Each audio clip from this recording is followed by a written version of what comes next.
Howdy, everybody. Thomas Blair. And I'm Mark Halash. And this is the August ACE Q&A, where we take all of the questions from our ACE Development Partners Forum and put them in front of you.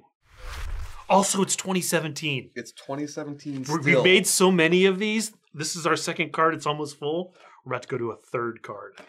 That's how long we've been doing this. Our very first question. Will there ever be CC and vulnerability immunity like there was in Shadowbane? And I think in Shadowbane, the immunity system was, it doubled the amount of time that you were CC immune for or something. Basically, you were immune for a lot longer than you had just been CC'd.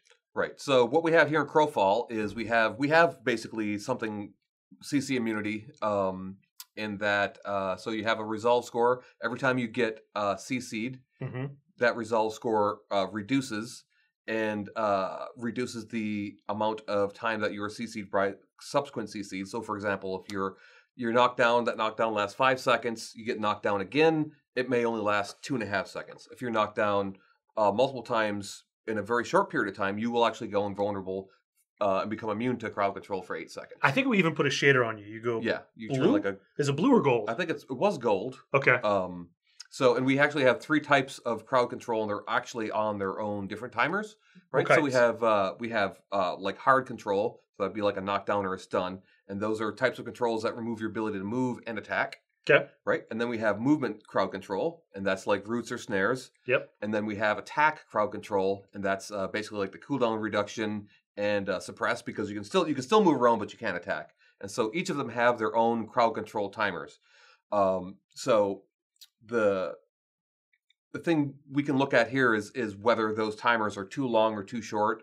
So if I get hit with a movement one, that's not going to affect me getting knocked down. Correct. And if I get hit with a knockdown one, that's not going to affect my snared one.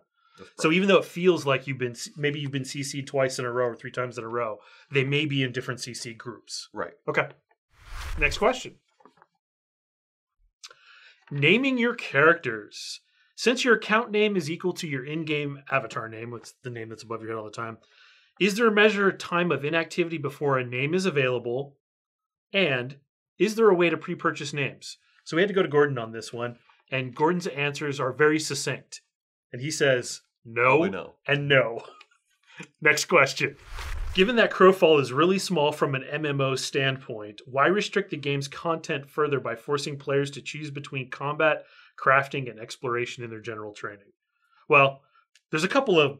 Right. It's like a loaded question, too, right? Like the really small from an MMO standpoint? Well, okay, so yeah, we don't have a lot of quests, but as people are seeing as Campaign World comes online, our world is getting a variety of activities, and we're just going to keep adding more systems, right? Once we get to capturing thralls and buildings and putting crafting stations in buildings, I mean... Right, tons of stuff to do. They're really small is going to be really small from a quest standpoint in that we don't have quests.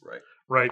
But beyond that, why restrict the characters to that? And it's very simple. We want you to specialize. Yeah, I mean, no one's an island is what it comes down to. Right. We've said this for years now. No one is the best at everything. You're good at crafting, or you're good at combat, or you're good at harvesting. Right. And people will specialize, and specialization is what will make people kind of seek each other out. Right. So, next question. What do you think about VIP being able to queue skills out far as VIP is enabled? It's an interesting idea, but it would take us another system on top of that.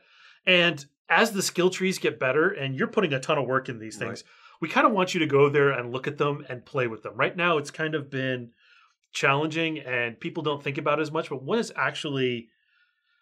we're past these early pre-alpha and alpha stages, and like it will become more important, and you'll actually map out where you want to go in the trees. It won't be as simple as it is now, because right now you just train to max, and then you move on to the next one. Once at 3, you can jump to the next one. You can start planning on the quickest way to the nodes that you want to. Right. So I think it'll be more of a game than it is right now. It's just this question is based on where we are right now. So I think it'll get better in the future. Next question. What are your plans regarding blueprint durability? So we haven't talked too much about blueprints. And you and I both worked on Galaxies and dealt with the blueprint system over there, which is simply what we're modeling this one after. And one of the biggest challenges with the blueprint system is that the number on Galaxies was the default was 1,000. Yeah. basically anytime you crafted an object, you could make a blueprint of it and then use that blueprint as the result for the next 1,000 objects that you made of that type. So if you made a gun, you could make 1,000 of these guns that were perfect. And looking back on it, it was one of the bigger problems that we had with the crafting system.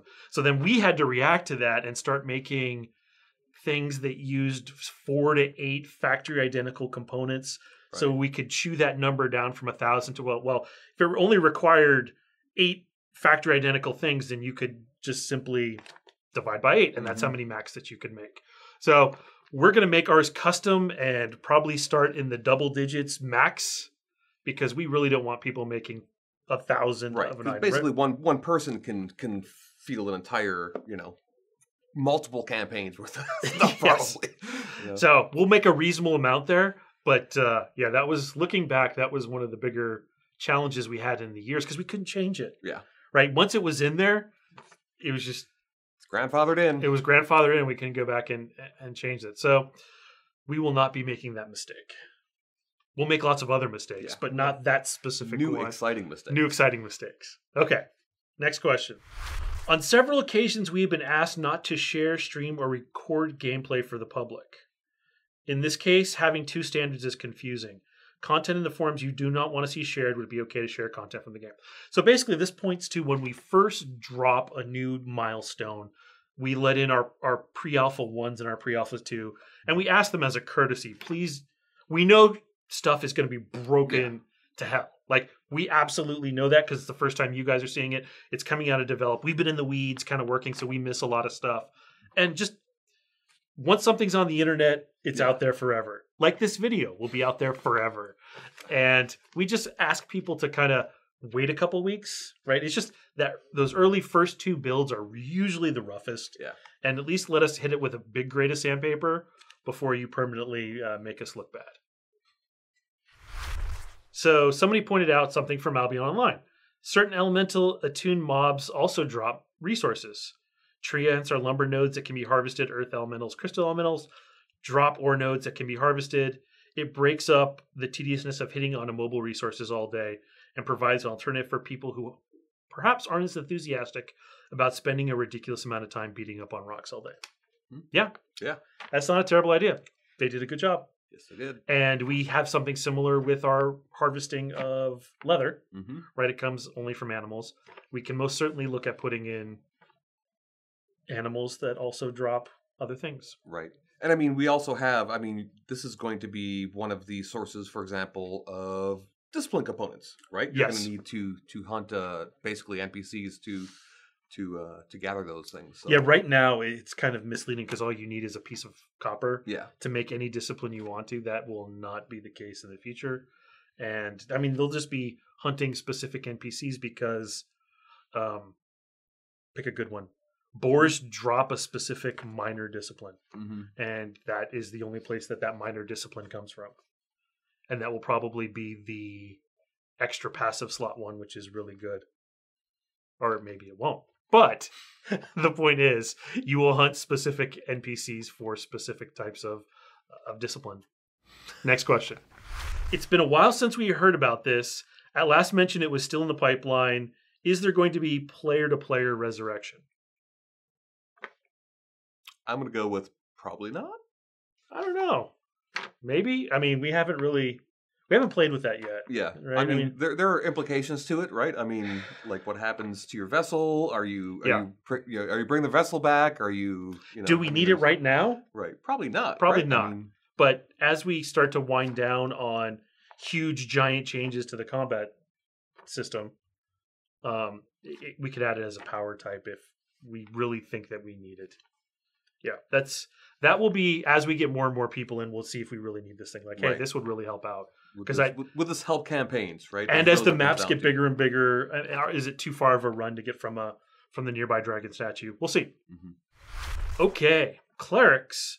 I absolutely love where you're headed with the cleric. Love, love, love. Thank you. There is potential for these being OP, but by and large, I'm super pleased. Knowing we're going to be losing the Legionnaire and getting the Cleric, I wondered if it was a possibility to add these into the game prior to the class race split. So basically pull over all our code from development into the 5.2 series. Yeah, probably not. I'm going to say definitely not. Yeah, it's just the code base is too different at this point, and it just wouldn't work. Yeah, it would be catastrophically bad. It would be dogs and cats living together. Yeah, we don't want that. Just incompatible stuff. So you guys will get it with 5.3. It's something to look forward to. I can't wait for you guys to see that because there's a whole lot of other fun stuff coming in that. But you're going to have to wait on the Cleric for that. And yeah. Okay. Well, thanks for coming out for the August Q&A. You will see us in a couple of weeks for the next Crowfall Live. Can't wait to see you there. See you soon. Bye.